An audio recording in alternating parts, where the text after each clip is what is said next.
네, 이번 낚시어선 참사 발생부터 구조까지 안전 불감증은 세월호 참사 이후에도 결코 달라지지 않았습니다.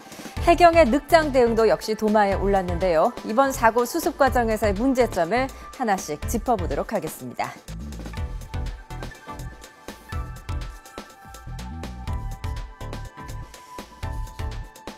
네, 특히 이번 사고와 관련해 해경의 초기 대응이 적절했는지 여부가 도마 위에 오르고 있습니다. 사고 당일 저녁 7시 38분 돌고래호의 위치 신호가 해경 관제센터 레이더에서 사라졌는데요. 제주해경이 신고를 접수하고 해경본부에 사고를 보고한 시간은 저녁 9시 3분쯤 무려 1시간 25분 동안 신호가 사라졌지만 해경은 전혀 눈치를 채지 못했습니다. 엉뚱한 해역을 수색했다는 지적도 나오고 있죠. 민간 어선이 추자도 남쪽 해역에서 생존자 3명을 발견할 당시 해경은 조류의 흐름을 잘못 예측해 동쪽 해역을 집중 수색하고 있었습니다. 이 배가 마지막 신호가 잡힌 곳에서 남서쪽에서 흘러간 것을 모르고 엉뚱한 곳에서 시간을 낭비한 것입니다. 완전히 엉뚱한 곳에 가서 지금 수색을 했다는 점에서 과연 해경이 평소에 이 근처에 있는 조류의 흐름이라든가 이런 부분에 대해서 면밀한 어떤 조사를 하고 있었는지에 대해서 상당히 의문이고 네. 또 하나 지금 생존자들의 어떤 증언에 따르면은 분명히 해경이 근처에 이제 서치라이트를 켜고 갔음에도 불구하고 본인들을 확인하지 못하고 그냥 지나쳤다라고 해서 그때만 해도 사실 한 7명 정도가 그 배 근처에 잡고 있었는데 결국은 그 해경이 발견하지 못해서 3명밖에 어떤 생존하지 못했다는 점에서 상당히 국민 한 사람으로서 안타까운데요. 좀 더 면밀한 어떤 평소의 어떤 조리나 이런 것을 그 흐름에 대해서 훨씬 더 확실한 어떤 연구와 이런 것들이 좀 더 필요한 것이 아닌가 하는 생각입니다.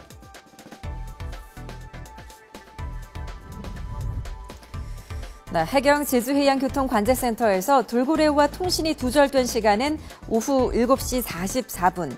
이어 해경서 산하 추자안전센터에 연락이 온 시간은 8시 40분입니다. 본서인 제주해양경비안전서 상황실로 정식 상황이 접수된 것은 그날 밤 9시 3분인데요. 정식 신고 접수까지 23분이 지체된 겁니다. 이후 해경함정이 현장에 출동한 시간은 밤 10시 반쯤이었습니다. 사고가 발생한 지 3시간 정도가 지나서야 처음으로 해경함정이 투입된 것인데요. 전복된 배 위에서 3시간 동안 승객들은 사투를 벌이고 있었던 겁니다. 게다가 경비함에는 야간 투시 장비가 없었는데요.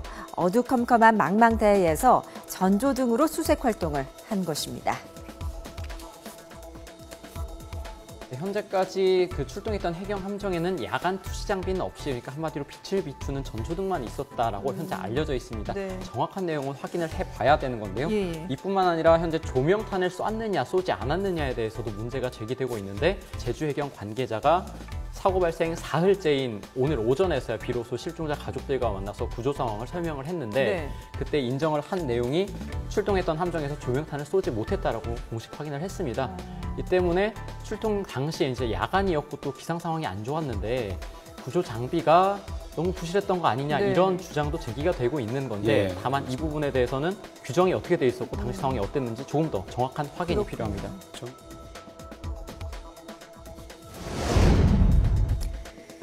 정원이 22명인 돌고래호가 출항 신고 때 제출한 승선 명부에 적힌 인원 22명이었는데요. 하지만 이 가운데 일부는 탑승하지 않았고 구조된 승객 가운데는 심지어 명단에 없는 사람도 있었습니다. 문제는 승선 인원조차 정확히 파악하지 못하다 보니 구조에 혼선이 불가피했다는 것입니다. 돌고래호가 출항한 해남 남성항은 소규모 어항이어서 해경 대신 민간인이 출입항 신고를 대행하고 있는데요. 때문에 출입항 관리가 허술해 정원을 초과하는 경우도 많은 것으로 알려졌습니다. 민간 대행으로 봐서 어촌계에서 한다면 아무래도 어촌계가 이제 어떤 뭐 일정한 수당을 받는 것도 아닐 테고 그래서 그 출입항 통제하기가 그렇게 원활하지 않고 그래서 그런 부분이 어촌계에서 한다고 돼 있는데 그걸 현실화해서 이번 개정안에 또 이제 계류 중인 법안이 포함해서 좀 더 완전하게 해주는 것이 좋은 교훈점이 되지 않나.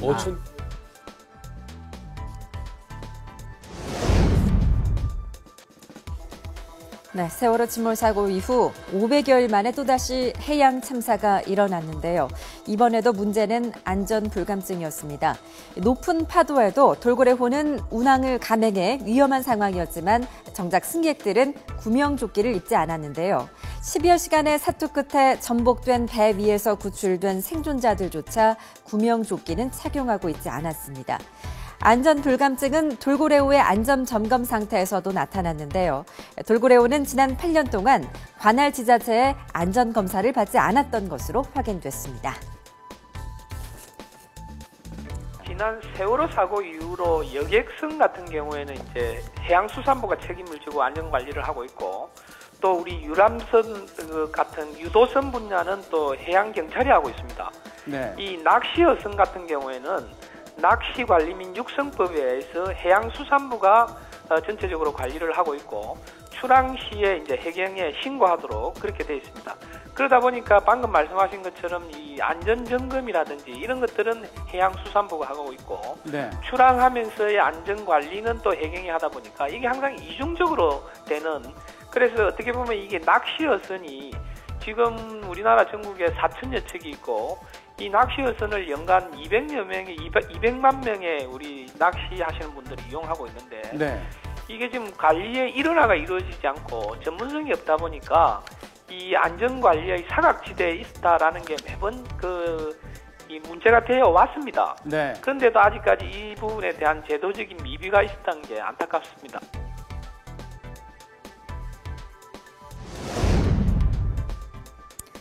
돌고래호가 나쁜 기상 상황에도 무리하게 운항을 했던 것도 문제였습니다.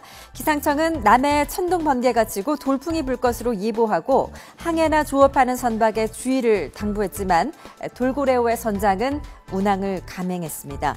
배의 운항 여부는 예보보다는 바다 날씨와 배의 안전성을 고려해 선장이 최종 결정을 내리고 있는데요. 왜 이런 결정을 한 것일까요? 우리가 설사 간다 해도 선장이 말기하지 비바람 쉬니까 물이 너무 심하니까 우리보다 그런 사람들 양반들 더 잘 알아내요. 네, 이번 사고 역시 안전 불감증이 부른 인재였습니다. 악천후 속 무리한 운항에 또 해경의 미숙한 초기 대응까지 겹치면서 대형 참사로 이어졌다는 지적이 나오고 있는데요. 세월호 참사 이후 마련된 안전대책이 수포가 된 게 아니냐는 비판도 일고 있습니다. 더는 참극의 악순환이 되풀이되지 않도록 보다 근본적이고 또 적극적인 처방이 필요할 것 같습니다.